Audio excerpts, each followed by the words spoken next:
Prévoir le chiffre d'affaires est une étape stratégique du budget prévisionnel. Qu'il s'agisse d'une activité déjà existante ou d'une création d'activité, ce qu'il est important de savoir, c'est que pour faire court, on ne prévoit pas simplement un chiffre d'affaires. On doit prévoir le nombre de chambres que l'on va louer, à quel prix, combien de clients restaurants nous allons faire, quelle sera la dépense moyenne, quel sera le taux de captage petit déjeuner, à quel prix sera vendu celui-ci. En résumé, on ne prévoit pas un chiffre d'affaires, on prévoit chaque composante de ce chiffre d'affaires prévisionnel. C'est le cumul de l'ensemble de ces éléments qui vous donnera le chiffre d'affaires prévisionnel. Pourquoi faire? Pour répondre à cette question, on peut reprendre la phrase de Sénèque, mort le 12 avril 65 après Jésus-Christ, et dont cette citation célèbre est toujours d'actualité.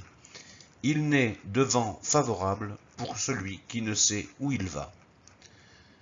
Prévoir son chiffre d'affaires, c'est pouvoir prévoir ses charges, prévoir les plannings du personnel avec les extras éventuels, les embauches, etc. Prévoir ses politiques d'investissement, identifier les besoins financiers et les ressources qui correspondent, prévoir un bénéfice, etc.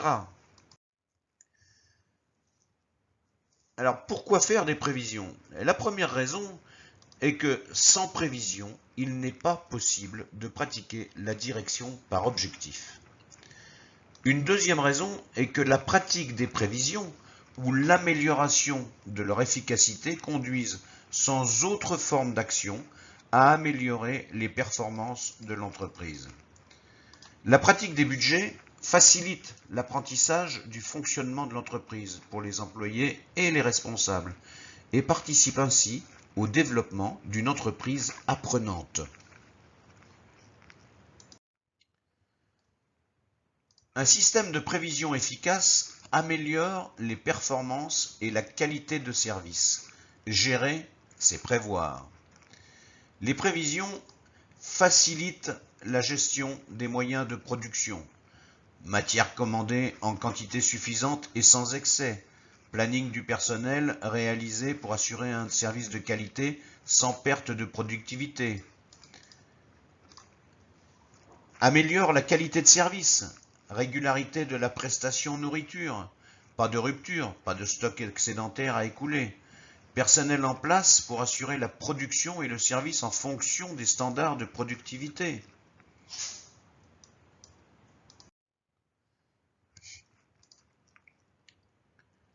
Vous voyez ici sur ce tableau ce qui se passe quand votre budget est mal calculé. Si vous réalisez une activité inférieure aux prévisions, cela va provoquer un manque d'efficience. Vous aurez du personnel en sureffectif, des invendus non réutilisables et une augmentation des matières premières et de personnel. Si votre activité est supérieure aux prévisions, vous risquez une dégradation de la qualité et une baisse de la satisfaction client et employé. Le contrôle budgétaire favorise l'apprentissage du fonctionnement de l'entreprise. L'effort consenti pour mettre en œuvre une procédure budgétaire portera ses fruits dans divers domaines. Les responsables de l'entreprise et les employés acquièrent une meilleure connaissance de l'entreprise et la manière dont elle subit les effets de son environnement. Ils perçoivent mieux l'intérêt d'un système d'information pour la gestion. Ils apprennent à établir des objectifs réalistes pour l'entreprise. Et enfin, ils prennent conscience des forces et faiblesses de l'entreprise et des hôtels ou restaurants concurrents. La pratique budgétaire consiste à développer un langage commun entre le siège et les unités et entre les employés au sein des unités. Pour les responsables d'un établissement, qu'ils soient propriétaires ou gérants, pour les chefs de service pris dans le feu de l'action quotidienne, la période d'élaboration des budgets est souvent un moment privilégié de réflexion sur l'activité passée, sur les causes de l'évolution des indicateurs, sur les moyens à mettre en œuvre pour améliorer les performances. Deux cas de figure peuvent se présenter à vous. Vous avez une antériorité. Vous reprenez une affaire existante et vous avez une base de données solide et détaillée avec l'antériorité de tout ce qui compose votre chiffre d'affaires, jour par jour, par produit, par centre opérationnel, ou il s'agit de votre affaire et vous disposez de la même base de données que ci-dessus. Dans ce cas, vous pouvez bien sûr effectuer les calculs avec le principe des méthodes d'ajustement linéaire, méthode des points extrêmes, méthode de Mayer, méthode des moindres carrés, mais aucune de ces méthodes n'est suffisante en elle-même pour prévoir un chiffre d'affaires fiable, si elle n'est pas couplée avec les fluctuations d'activité liées à la saisonnalité, aux événements intérieurs, campagne marketing par exemple, ou aux événements extérieurs, manifestations sportives, congrès ou salons dans votre ville, grèves ou mouvements sociaux, etc. Deuxième cas de figure, vous créez une affaire et vous n'avez pas de base de données. Dans ce cas précis, votre prévision de chiffre d'affaires devra être réalisée avec votre étude de marché. Bien entendu, ce principe de base est commun aux deux hypothèses. On ne prévoit jamais un chiffre d'affaires global. On doit prévoir en allant le plus loin possible dans le détail. Pour un hôtel, combien de chambres seront disponibles? Combien de clients en moyenne par chambre? Quel sera le prix moyen? Quel sera le taux de captage petit déjeuner?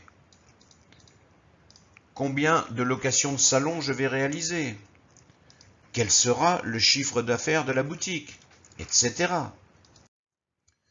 Pour un restaurant, combien de clients le lundi midi, le lundi soir, le mardi midi, etc. Quel sera le ticket moyen du midi? Quel sera le ticket moyen du soir en semaine? Quel sera le ticket moyen du week-end, etc. Vais-je réaliser des banquets extérieurs? Quel sera le chiffre d'affaires du bar? Comme vous pouvez le constater, on se doit d'aller le plus loin possible dans le détail, car votre chiffre d'affaires n'est que la résultante des consommations de chaque client pour chaque activité dans chaque secteur. Pour construire sereinement votre budget, vous devrez avoir sur votre bureau les statistiques de vente de l'exercice en cours jour par jour, les statistiques de vente des années précédentes qui vous permettront d'en déduire des méthodes d'ajustement linéaire, le calendrier de l'année suivante et les dates de vacances. Un samedi en plus ou en moins au cours d'un mois modifie sensiblement le chiffre d'affaires d'un restaurant. De même, selon sa localisation, l'hôtel ou le restaurant verra son activité influencée favorablement ou défavorablement par les vacances scolaires.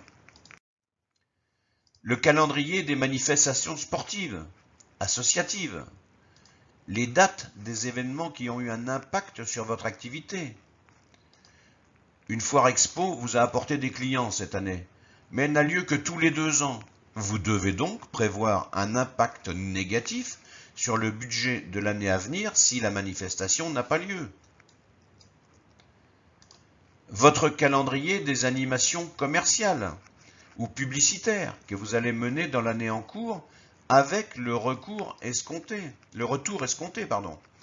Exemple, vous prévoyez une publicité à destination des touristes et vous espérez 5% de progression de chiffre d'affaires durant cette période. Pensez aux grands rassemblements sportifs, mondial de foot, etc. On peut constater sur ce tableau, sur N+1, il y a un dimanche en plus au mois de mai et que le week-end de la Pentecôte est décalé de 2 semaines, ces événements ayant une incidence directe sur vos prévisions journalières. Pour appuyer notre propos, nous allons suivre la démarche d'un directeur de restaurant grill qui réalise le budget. Prenons l'exemple du mois de janvier. À partir de l'historique des ventes, il réalise le budget en formulant les hypothèses suivantes. Pour la journée du 1er janvier, on retiendra le même chiffre d'affaires que l'année précédente.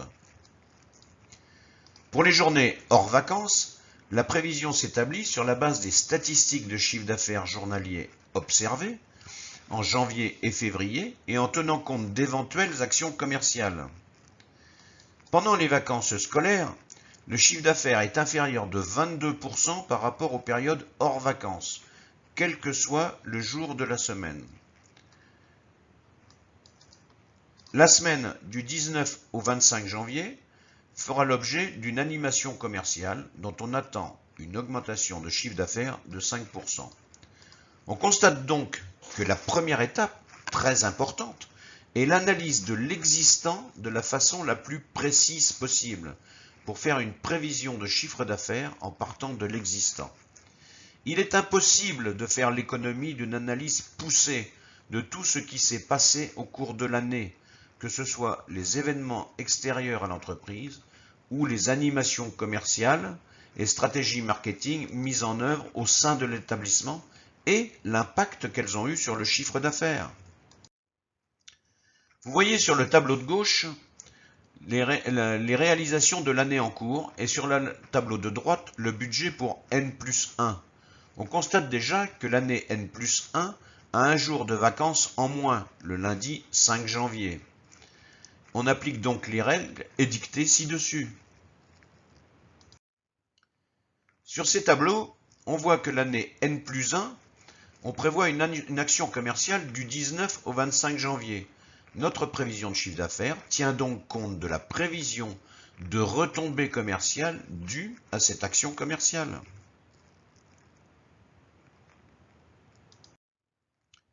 Pour un hôtel, le raisonnement est exactement le même. Et nous allons décomposer notre prévision de chiffre d'affaires en allant le plus loin possible dans le détail. Exemple, un hôtel saisonnier prépare le budget de l'année N+1 à partir de l'historique des ventes de la saison N et des hypothèses d'évolution de l'activité de la station. Supposons que l'on prévoit de louer 1356 chambres en mai prochain, ainsi qu'une augmentation de 5% du chiffre d'affaires des clients extérieurs pour la restauration. On peut donc en déduire le budget de chiffre d'affaires.